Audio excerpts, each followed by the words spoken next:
Thank you for the introduction. I'm Minki Hhan from KIAS. Today I will talk about my recent work from the Hardness of Superposition to Cryptography. This work is joint work with Tomoyuki, Morimae, and Takashi Yamakawa. Okay, let's begin with my contribution just within one slide. First, we'll revisit the recent work of Ernst, Natia, and Susskind, whose original motivation was quantum gravity, which I'm not familiar with. We interpret their main theorem as a new quantum search to decision reduction. We found that it is very simple and has many interesting properties like locality preserving, and it holds for quantum advice version. We will talk about it later. And we found that many literature use a similar idea implicitly. For example, quantum Goldreich-Levin theorem used similar ideas. Using this idea, we found some new interesting application in quantum cryptography. First, we constructed a new public encryption using the non-abelian group action. Previously, non-abelian group action was suggested in 2019 as a new cryptographic primitive for studying new things, but the authors only make mini-crypt primitives and leave an open problem as to construct a public encryption from them. We do that, but with quantum ciphertext. Second, we found the efficient flavor conversion from with the statistical hiding and statistical binding commitment. Previously, it is known, but has some polynomial multiplicative factor like a lambda square, but we remove it and we show that they are sort of essentially the same. Actually, the second contribution has a concurrent work by Gun, Ju, Ma, and Jandri recently, and actually their work is about the commitment to quantum state, but it happens to have some same corollary. This talk will follow will be presented as our next talk, so look at it next talk. Okay, let me talk about the main theorem. We start from the Schrödinger cat experiment. At first, we prepare a hypothetical cat in a cat state. Then we measure a quantum atom, which decays with probably 1/2. And if it decays, we kill the hypothetical cat, and we do not do that if it does not decay. If we believe the quantum physics, then the resulting state is kind of a superposition of that cat and a live cat. On the other hand, if we deny the quantum physics and just believe the classical probability theory, then the cat will be alive with probably half, and it is killed with probability 1/2. And we can interpret this experiment to test the quantumness of the world. I mean, we want to know where are we? Where do we live in the quantum world or classical world? And this test can be interpreted as the resulting cat state is in the quantum or classical. We want to efficiently determine where are we. And we can simplify the problem by considering these pure states.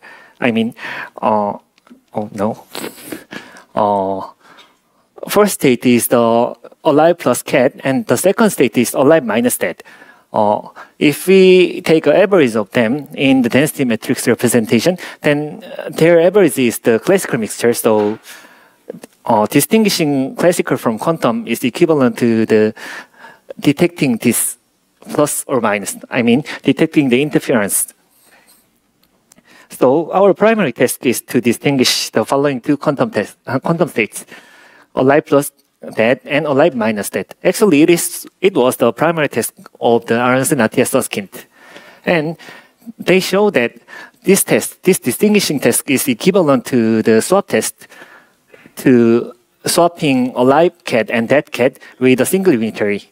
And they are computationally equivalent, meaning that the problem to distinguishing these two states and swapping these two states, it has similar circuit size.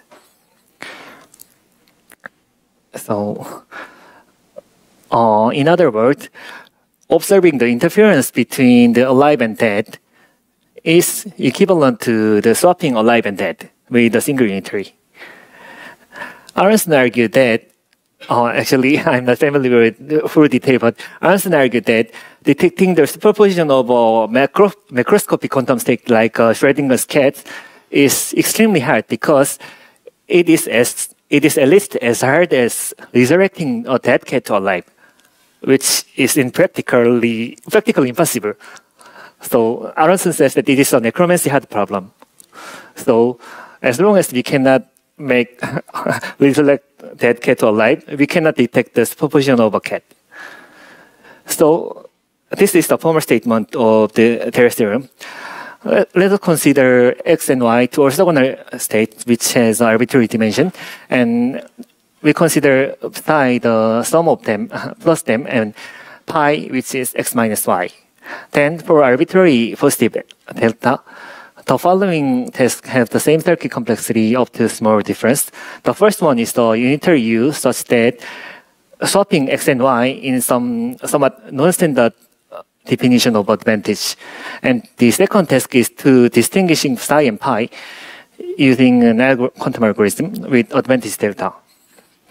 Here, that if we set delta to the 1, it is exactly the perfect case.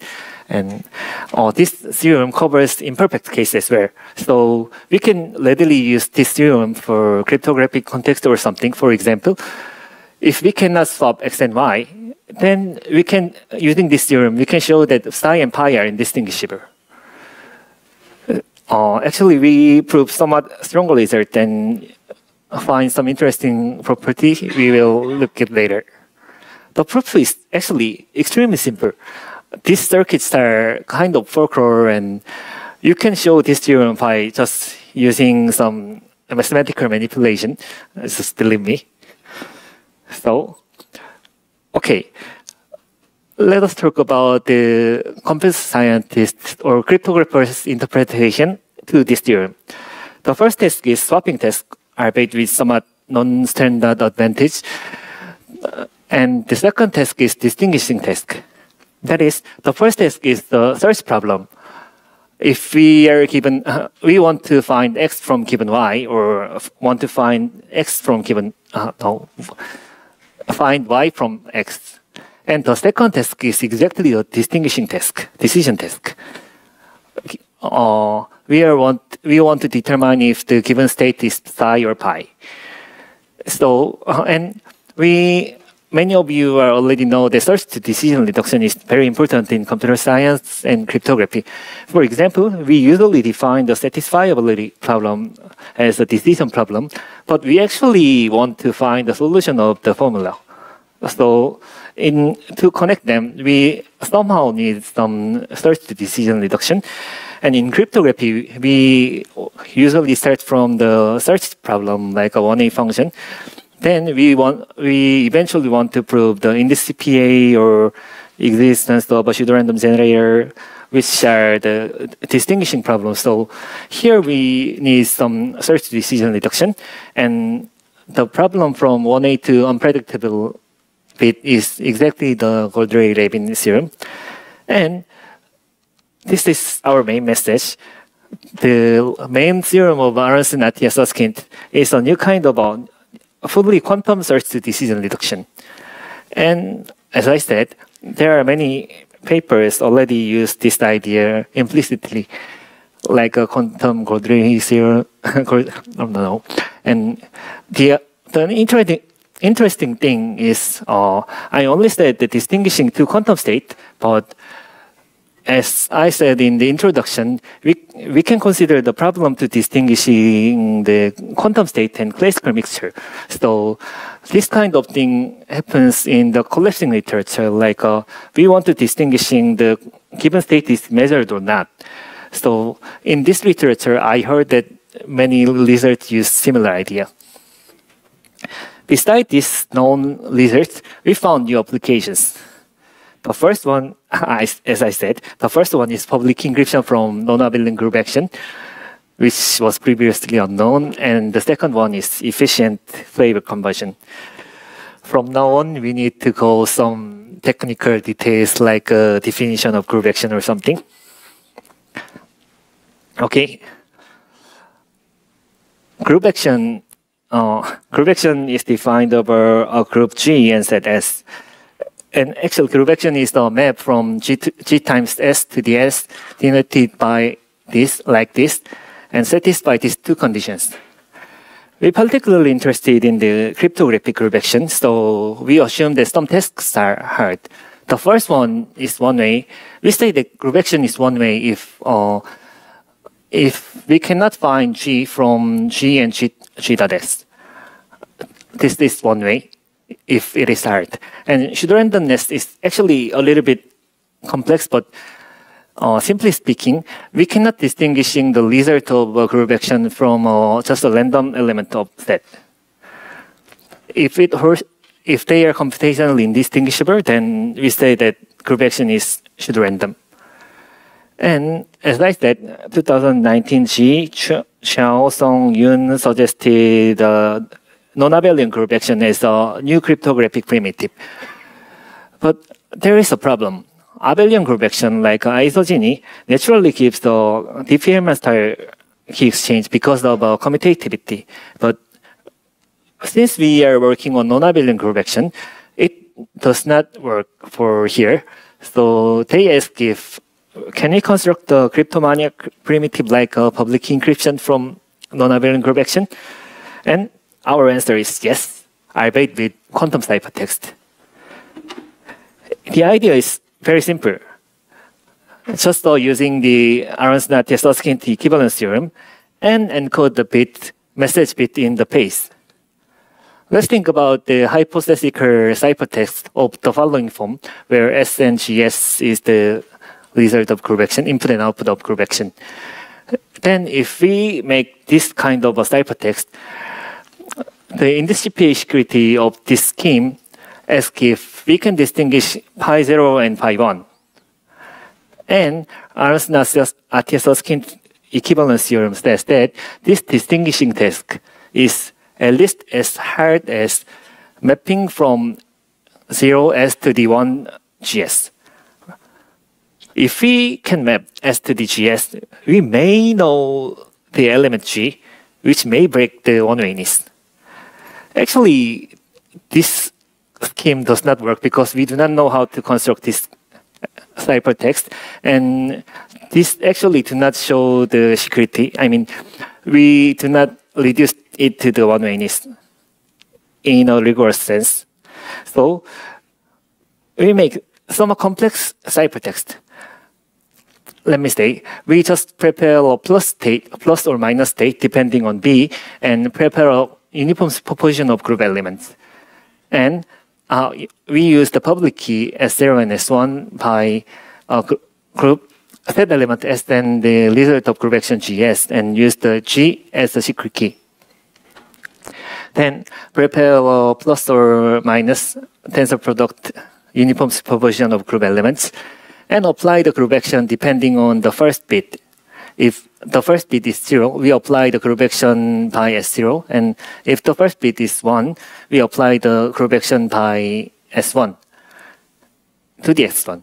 Then if we measure the last register and obtain Y, then we have the above quantum state.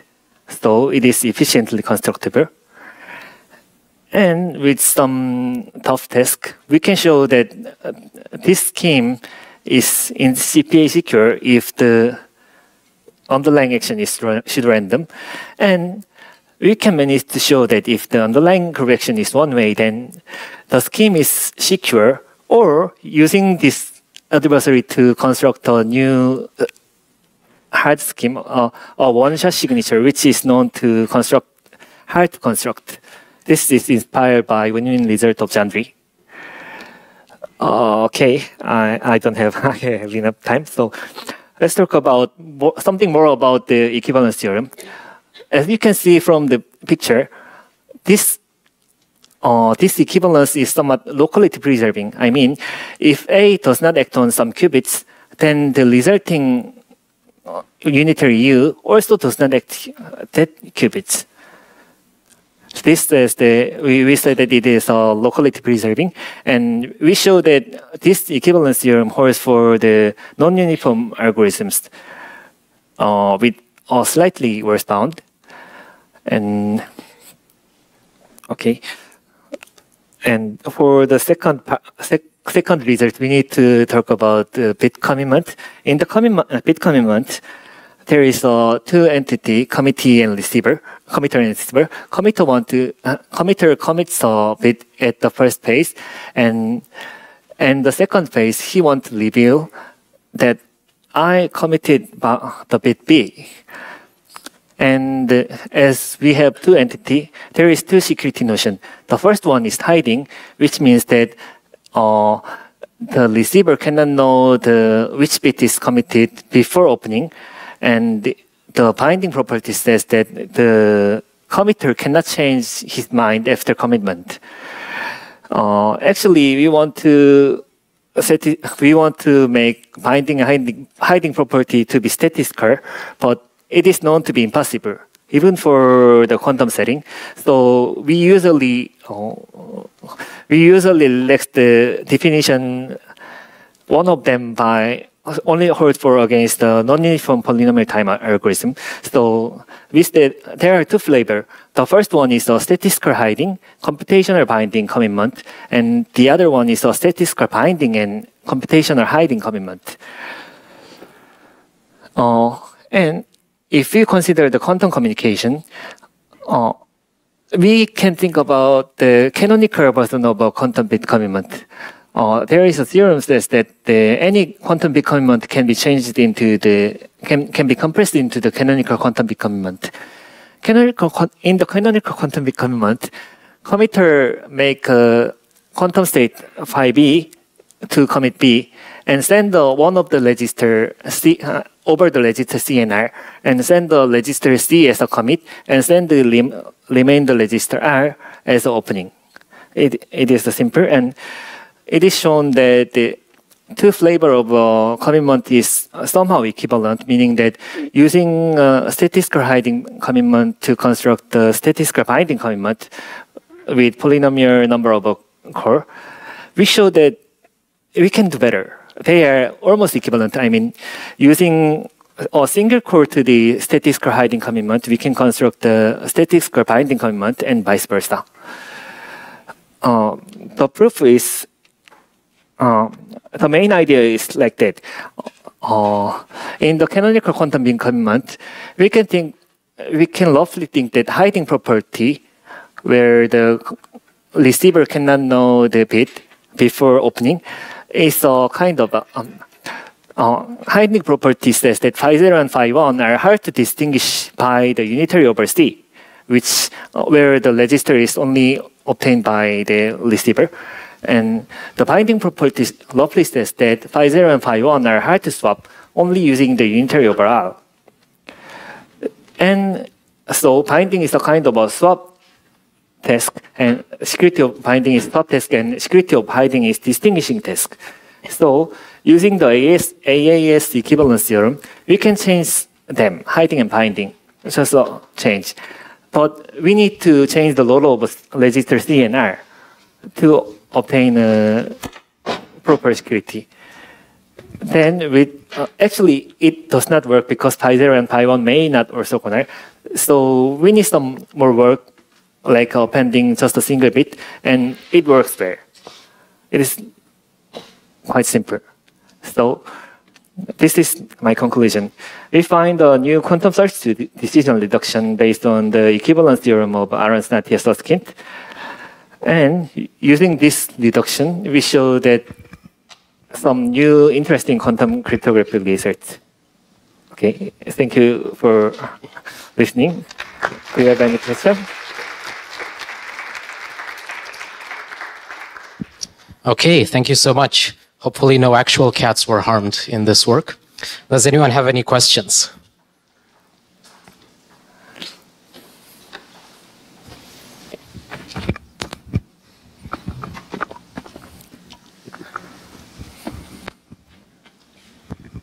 Thanks for the talk. So, okay, the question is about the PKE. So, okay.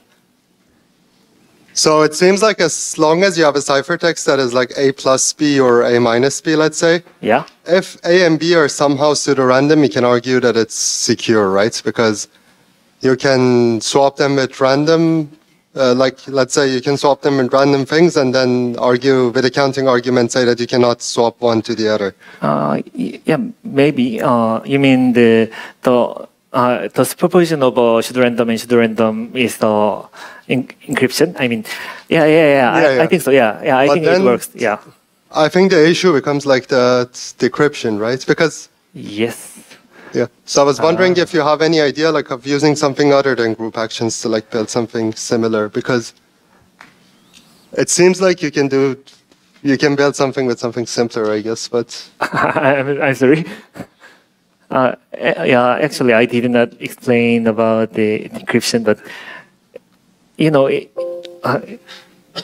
at least in this diagram, if you have a tree, then you can swap this and this. I mean, swapping is equivalent to the decryption, the ability to swapping. So here, the knowledge of G suffices for decryption. Oh, you need a trapdoor to be able to swap with the trapdoor, but not without somehow, right? That's. I'm sorry. I don't think. I'm sorry. Maybe I didn't understand what you think. I'm asking you somehow need like a trapdoor that with the trapdoor you can swap, and without the trapdoor you can't, right? Yeah. And okay, I see that group actions like fit it perfectly, but I was wondering if like you thought about like something simpler than a group action that might give you the same. Actually, we thought about a new quantum public encryption from lattice, but maybe it is not interesting because we already know classical PK from lattice. Yeah, but I don't know. Maybe it is a new template for PK, at least for quantum ciphertext. Yeah, I think, yeah, it's interesting. Okay, thanks. Thank you.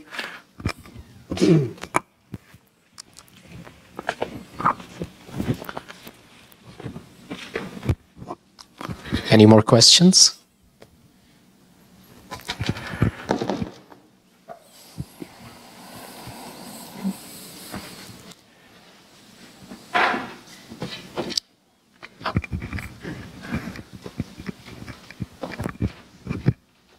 Yeah, thank you for the talk. I have a simple question in physical side. Do you think it would be possible to extend the SSA theorem for non-orthogonal states?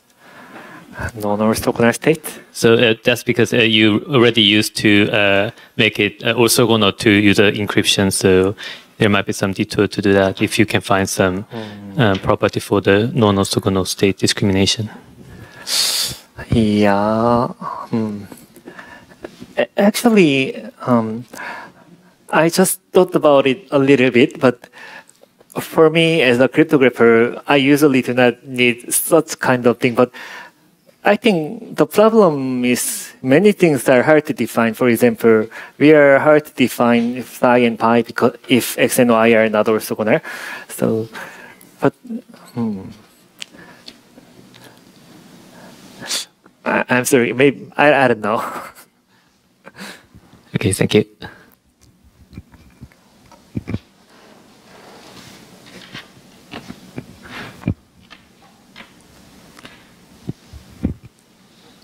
Okay, let's thank the speaker again.